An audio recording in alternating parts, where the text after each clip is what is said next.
আসসালামু আলাইকুম রহমতুল্লাহ। টবে একটি বেগুন গাছ দেখছেন, এটি বয়স অনুযায়ী তেমন বাড়ছে না এবং দুই একটি ফুল যাই হচ্ছে অপুষ্টি ফুল, যার কারণে ফুলগুলো ঝরে যাচ্ছে। এই বেগুন গাছটির আজকে পরিচর্যা করে দেখাবো এবং খুবই ভালো ফলন হবে এই পরিচর্যাগুলো করলে। বিশেষ করে এই বেগুন গাছের দুটি সার রয়েছে, ঘরোয়া দুটি সার, জৈব সার। এই দুটি সার ব্যবহার করলে বেগুন গাছের দ্রুত বৃদ্ধি এবং ব্যাপক ফলন হওয়ার সম্ভাবনা বেশি। তাই আপনাদের সঙ্গে আজকে শেয়ার করছি। আর আমার চ্যানেলে যারা নতুন, অবশ্যই আমার চ্যানেলটি সাবস্ক্রাইব করবেন, বেল আইকনটি চেপে নেবেন পরবর্তী আপডেট দেখার জন্য। বেগুন গাছটি আমি আগাছা পরিষ্কার করে দেওয়ার পরে কিছু ডাল, কিছু পাতা, বড় বড় পাতাও আমি কেটে দিলাম, কারণ বেগুন গাছের যতই মাটি, টবের মাটি ভালোভাবে সাজান না কেন, যদি টবে আলো বাতাস না পায় তাহলে সেই টবের সারগুলো বেশি শক্তি যোগাবে না এবং অক্সিজেন প্রবাহ হবে না মাটিতে। তাই আমি মাটিতে যেন অক্সিজেন প্রবাহ ভালো হয় সেই জন্য আমি আগাছাগুলো পরিষ্কার করে দিলাম এবং গোড়ায় যেন ছায়া না হয় সেই জন্য আমি পাতাগুলো কেটে দিলাম।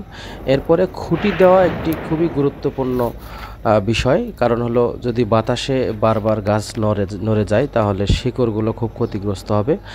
আর প্রথমত হলো অক্সিজেন প্রবাহ বাড়লে শিকড়ও বাড়বে, শিকড়ও ধীরে ধীরে বাড়বে। এখন আপনাদের সঙ্গে শেয়ার করছি যে এই পাতা, বেগুন গাছের যে অবাঞ্ছিত এবং অপুষ্টি কিছু ফুল রয়েছে সেগুলো কেটে দিচ্ছি এবং পাতাগুলো খেয়াল করে দেখবেন, এখানে শিরাগুলো নেই বললেই চলে এবং পাতাগুলো অপুষ্টি, রোগাক্রান্ত। তাই আগাছাগুলো ভালোভাবে পরিষ্কার করে দেওয়ার পরে এই সার দুটি দিব। একটি সার হলো শ্যাওলা, আপনার ছাদ বাগানে পড়ে থাকা বিভিন্ন শ্যাওলা আছে সেই শ্যাওলা দিব। আর একটি মালচিং পদ্ধতি, অর্থাৎ টবের মাটি যেন গরম না হয় সেই জন্য কিছু পাতা দিব, পাতা কম্পোস্টও দিতে পারেন।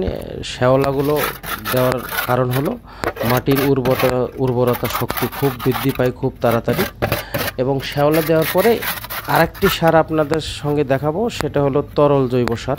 তরল জৈব সার হিসাবে যে জিনিসটি দিব সেটি হলো মাছের আঁশ অথবা মাছ দেওয়া পানি। এটি দুটি প্রসেসে দেওয়া যায়। একটি হলো একটি পাত্রে রেখে এই মাছের আঁশগুলো রেখে সেখানে পানি দিয়ে কিছুদিন পচিয়ে দিলে সবচেয়ে শক্তিশালী হয়। পচিয়ে না দিলে হয়, কারণ পচিয়ে দিলে অনেক সময় গন্ধ অনেকে সহ্য করতে পারে না, সেজন্য সঙ্গে সঙ্গে দিলে হবে। তো আমি একটি পাত্রে দেখছেন কয়েকদিন পচিয়ে সেই তরল সারটি আমি এই বেগুন গাছে ব্যবহার করছি। এখন ফুল ফলে ভরে যাবে। পরবর্তী ভিডিওতে আপনাদের সঙ্গে এই ভিডিও শেয়ার করব বেগুন গাছের। সেই পর্যন্ত সকলেই ভালো থাকবেন। আল্লাহ হাফেজ।